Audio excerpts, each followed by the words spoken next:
Jolly flyers in your eyes. Come see wow, you so you know you look good. Mr. Theodore, please? Yes, I am. So, Mr. Theodore, tell me a little bit about yourself. Just all in the pledge. Wow. Anyway, it's about endeavors.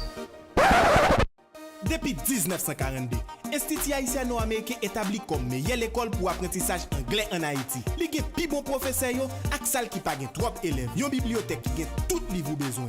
Yon salle informatique bien équipée. Yon gros espace pour toute qualité activité culturelle. Institut Haïtiano américain bay formation dans yon niveau international. Listen, how do you know that carrots are good for your eyesight? Have you ever seen a rabbit with glasses?